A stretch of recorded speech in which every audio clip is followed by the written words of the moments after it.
ఇదిగోండి ఇక్కడ మనం ఏదైతే చూస్తామో ఇక్కడ మొత్తం పొదల విధంగా నిప్పులు పెట్టి కాలబెట్టడం జరిగింది.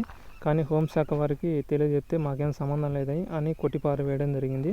ఇంకా పైగా నువ్వే పట్టుకొని మాకు అప్పచెప్తే మేము వాళ్ళను జైల్లో వేస్తామని చెప్పడం జరిగింది. ఉచిత సలహా అంటే మనం పోయి వాడిని పట్టుకుంటే వాడు వచ్చి మళ్ళీ మా మీద దాడులు చేయడానికి ఏదైతే వాడు దుర్మార్గం చేసినవని పోయి మేము పట్టుకుంటే వాడు వచ్చి మళ్ళీ తర్వాత పోలీసు వాళ్ళకి అప్పచెప్పినవని తిరిగి పగబట్టి మా మీద దాడులు చేయడానికి ఏ విధంగా ఈ అంటే ఒకే గ్రామంలో ఉండేవాళ్ళు ఒకరినొకరు తన్నుకోవడానికి ఈ విధంగా ఈ హోంశాఖ టెర్రరిస్టుల హోంశాఖ వాళ్ళకి బాధ్యత అప్పచెప్తే వాళ్ళు బాధ్యత తీసుకోకుండా జనాలు అంటే ఈ విధంగా అన్ని చోట్ల వ్యవసాయ భూముల్లో కావచ్చు అన్ని చోట్ల ఈ విధంగా జనాలు ఒకరికొకరు తన్నుకోవడానికి ఇటువంటి పనికిమాలిన ఉచిత సలహాలు ఈ హోంశాఖ ఇస్తుంటుంది.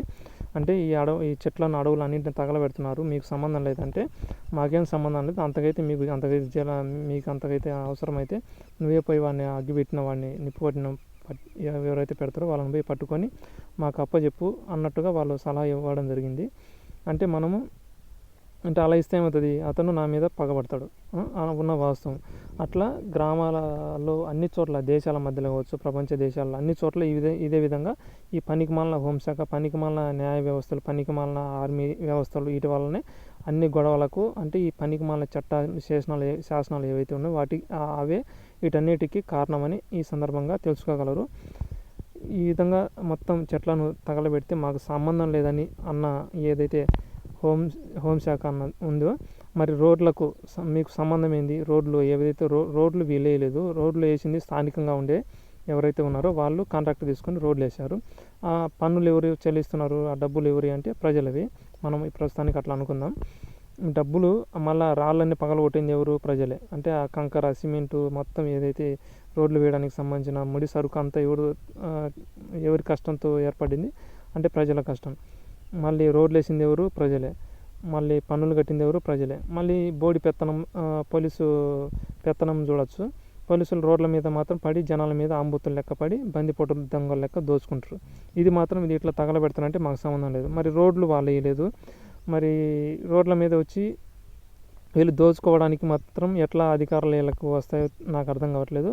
రోడ్లకు ఈ హోంశాఖకు సంబంధం ఏంది, రోడ్డు రవాణా శాఖ చూసుకోవాలి. అదేదో రక్షించడానికి ప్రజలను ఏదైతే రవాణా శాఖ ఉందో ఆ ప్రజలు ప్రయాణికులకు ఎటువంటి ఇబ్బంది కలగకుండా వాళ్ళు తగిన సదుపాయం చేసి ఆ శాఖ పరంగా నిర్ణయం తీసుకొని ఏం చేయాలి ఏం చేయకూడదు అనేది.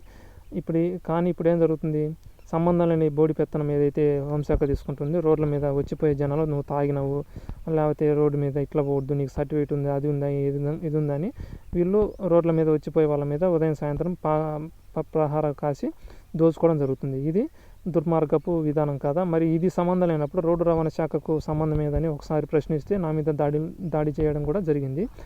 కానీ వెంటనే తిరిగి వాడి మీద దాడులు చేయొచ్చు, వాడిని కానిస్టేబుల్ కానీ అక్కడనే మట్టు పెట్టచ్చు. తర్వాత ఈ హోంశాఖ కావద్దు అన్ని శాఖల్లో జరిగే అరాచకాలను ప్రశ్నించడానికి అవకాశం ఉండదు. ఇంకొకటి దాడి చేస్తే ఆ కానిస్టేబుల్ గాడు మాత్రమే అంతమైపోతాడు. తర్వాత ఇంకా ఎన్నో అరాచకాలు ఉన్నాయి, వాటిని అన్నిటిని అంతం చేయడానికి కుదరదు. కాబట్టి వాడిని అట్లే వదిలేయడం జరిగింది. ఆ కానిస్టేబుల్ గాడు వాని పేరు అయితే నాకు గుర్తుంది.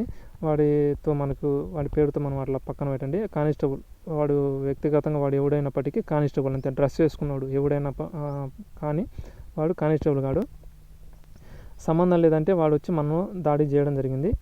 మరి అడవులు తగలబడితే వానికి సంబంధం లేదంట, ఏం నాశనం అయిపోయినా సంబంధం లేదంట. కానీ రోడ్డు మీద వచ్చిపోయే వాళ్ళ మీద దాడులు పెత్తనం చేయడానికి మాత్రం వీడికి సంబంధం ఉంటుంది, దోచుకోవడానికి. అలా ప్రశ్నిస్తే దాడులు చేయడం జరిగింది. మరి దాడులు చేసిన దానికి మనం ప్రతి దాడి ఏంది, ఈ హోంశాఖని లేకుండా చేయాలి, ఈ రాజ్యాంగాన్ని లేకుండా చేయాలి. అంటే మన సంస్కృతిని నాశనం చేసి దుష్ట రాజ్యాంగం ఏదైతుందో దాన్ని నాశనం చేయాలి. ఈ పోలీసుని చంపితే వాడిని చేస్తాడు, మళ్ళీ వాని స్థానంలో ఇంకొకడు పుట్టుకొని వస్తాడు. అంటే మనం ఎన్నిసార్లు చంపినా ఆ యదవలు మళ్ళీ పుట్టుకొని వస్తూనే ఉంటారు. అందుకని ఈ రాజ్యాంగాన్ని లేకుండా చేస్తే మనం ఈ భూమిని పవిత్రంగా కాపాడినట్లు అవుతుంది. కాబట్టి ఆ క్షణం నేను అంత కోపం వచ్చినా కానీ వాడిని ఏం చేయకుండా వదిలేయడం జరిగింది. మనం వాడిని చంపితే ఇంకొకడు మళ్ళీ పుట్టుకొని వస్తాడు. కాబట్టి మనం ఏం చేయాలంటే ఈ రాజ్యాంగాన్ని లేకుండా చేయాలి, ఈ మొత్తం మన ఆధీనంలోకి తీసుకోవాలి. మన సంస్కృతిని నాశనం చేయాలని చూసే ఏదైతే హోంశాఖ ఉందో అన్ని శాఖలు ఈ ప్రభుత్వ దుష్ట పన్నాగం ఏదైతే రాజ్యాంగ ఎన్నికల సంఘం కావచ్చు, తర్వాత సెన్సార్ బోర్డు కావచ్చు, వీటన్నిటిని మనము మన ఆధీనంలోకి తీసుకొని ఈ వ్యవస్థలన్నింటిని నాశనం చేసి ఈ చట్టాలతో రూపొందించబడిన చెత్త సినిమా ఇండస్ట్రీని కావచ్చు అన్నిటిని నిర్వీర్యం చేసి మొత్తం అధునాతంగా ప్రకృతి అనుకూలమైన వ్యవస్థలను రూపొందించే విధంగా మనం ముందడుగు వేయాలని నేను ఆశిస్తున్నాను. కాబట్టి ఆ సన్నాసి కానిస్టేబుల్ కానీ ఆ క్షణంలో నేను వదిలేయడం జరిగింది, అంత కోపం వచ్చినా కానీ. అందుకని ఇప్పటికైనా మేలుకొని ఓటు వేసే ముందు ఆలోచించగలరు ఓటర్లు. ఇంకా ఈ ఉపాధి హామీ పథకం పేరు చెప్పి ఏ విధంగా భూమిని నాశనం చేస్తున్నారో మనం ఇంకా ఇదే వీడియోలో మీకు చూపడం జరుగుతుంది. ఇక్కడ చూడవచ్చు ఉపాధి హామీ పథకం పెట్టి ఏ విధంగా ఒక పక్క తగలబెట్టడం జరుగుతుంది చెట్లను. ఇక్కడ మన ఎదురుగా ఉన్న కలివే చెట్టు కూడా చూడు ఎట్లా ఈ విధంగా నాశనం జరిగిందో. అట్లే రెండో వైపు నుంచి ఈ విధంగా ఉపాధి హామీ పథకం పెట్టి మొత్తం పైపొర మట్టి లేయర్ ఏదైతే ఉందో దాన్ని అంతా తొలగించడం జరుగుతుంది. బుద్ధి పుట్టినట్టు గోతులు తవ్వడం జరుగుతుంది. ఇక్కడ చెరువులలో నీళ్లు నిలబడడానికే నీళ్లు లేవు, ఇక్కడ మళ్ళీ పైగా ఇక్కడ గోతులు తవ్వడం జరుగుతుంది. ఇంకా ఈ గోతులు తవ్వడం కోసం ఇక్కడ ఉన్న చెట్లన్నిటిను ఏదైతే మనం కలివే వనం అని చెప్పుకున్నామో ఆ వనాన్ని మొత్తం అంతమొందించడం జరుగుతుంది అనమాట. ఒక పక్క కాలబెడుతూ రెండో వైపు తవ్వకాలు ఈ ఉపాధి హామీ పథకం పేరు చెప్పి ఇక్కడ నాశనం చేయడం జరుగుతుంది.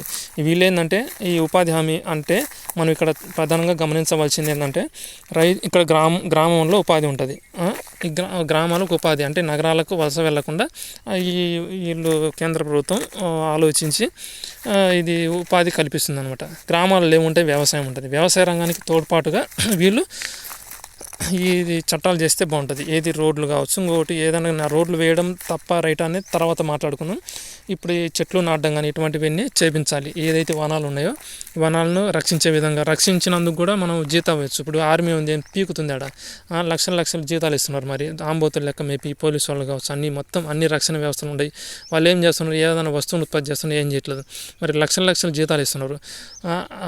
మరి ఇక్కడ 200 రూపాయలు ఇవ్వడానికి గోతులు తవ్వి ఇక్కడ ఉన్న చెట్లని నాశనం చేయడానికి మాత్రం 200 రూపాయలు. ఆ 200 రూపాయలలో మళ్ళీ వీళ్ళకి ఇట్లాంటి పలుకురాళ్ళ మీద తొగలేక వాళ్ళకు సగం మళ్ళీ లంచం ఇవ్వడం కూడా జరుగుతుంది. ఏదైతే వాళ్ళు ఉంటారో కొలతలు వేసే వాళ్ళకి కావచ్చు, లేకపోతే పైనుంచి మొత్తం సిస్టానికి లంచం ఇవ్వడం జరుగుతుంది అనమాట. అంటే ఇక్కడ ఇది మనం ఈ లంచగొండి వ్యవస్థ కూడా దీంట్లో ఉంది. ఈ చేసే పని కూడా పనికిమాలిన పని. అంటే వ్యవసాయానికి అనుసంధానం చేయొచ్చు కదా, మళ్ళీ వ్యవసాయంలో పండిన పంటకు గిట్టుబాటు ధర అయ్యారు 5,000 అంటే శనగలు, కందులు అయితే మరీ దారుణం. అన్ని పంటలు ఎకరాల పెట్టుబడి 20,000 అవుతుంది. వీళ్ళు ఈ వస్తువులన్నీ అమ్మితే 20,000 రావట్లే. అంటే పెట్టుబడి అన్నీ గాలిలో పోతాయి. వాటికి గిట్టుబాటు వేయకుండా మళ్ళీ ఉపాధి కల్పిస్తారంటే ఈ పనికి మనం ఉన్న భూమిని నాశనం చేసే విధంగా. అంటే ఈ అంతకుముందు అయితే ప్రకృతి బాగున్నప్పుడు వర్షాలు సమయానికి పడేవి. ఇప్పుడు మొత్తం ప్రకృతి అనేది నాశనం చేయడం వల్ల వర్షాలు కూడా వెనుకడేయడం జరిగింది. ఆ వర్షాల కోసం ఇటువంటి పనికి మళ్ళీ పడినప్పుడు ఇట్లా గోతులు తవ్వి వాటిని ఒక చోట చేర్చి మళ్ళీ భూమిలోకి ఇంకే విధంగా ఈ పనికి మన ఐడియాలు చేస్తుంటారు అనమాట.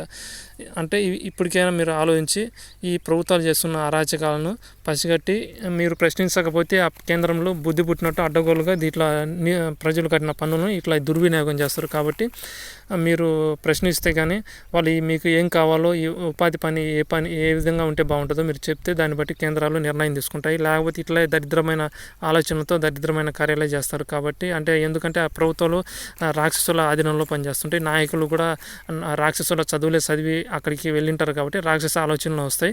మీరు మంచి ఆలోచన ఉంటే సత్కారాలకు అనుకూలంగా మీరు ఆలోచనలు పంచుకుంటే ఆ కేంద్రంలో ఉండే ప్రధానమంత్రి కానీ రాష్ట్రంలో ఉండే ముఖ్యమంత్రులు కానీ అనాలోచితమైన నిర్ణయాలు కాకుండా ఆలోచితపరమైన నిర్ణయాలు తీసుకొని క్షేమమైన పరిపాలన చేస్తారని మీరు చెప్పకపోతే వాళ్ళు అలాగే అడ్డగోలుగా పరిపాలిస్తారు అని సందర్భంగా తెలియజెప్తున్నాను. ఇప్పటికైనా ప్రశ్నించడం నేర్చుకోండి. మన మధ్యలో అనేక చోట్ల ఈ కమ్యూనిస్టు వాదులు, నక్సల్వాదులు అన్ని చోట్ల ఉన్నారు. వాళ్ళు ప్రభుత్వం రూపంలో ఉన్నారు. అందులో పనిచేసే అధికారులు కూడా వాళ్ళే. ఏదైతే పోలీసు హోంశాఖలో అధికారులుగా ఉన్నారో 90% వాళ్ళే ఉన్నారు. కాబట్టి ఇప్పటికైనా జాగ్రత్త పడి మన దేశం అని కాకుండా మన భూమిని మనం ప్రకృతికి అనుకూలంగా పరిపాలించే విధంగా మనం కూడా అడుగు వేయాలని కోరుకుంటున్నాను ఈ సందర్భంగా.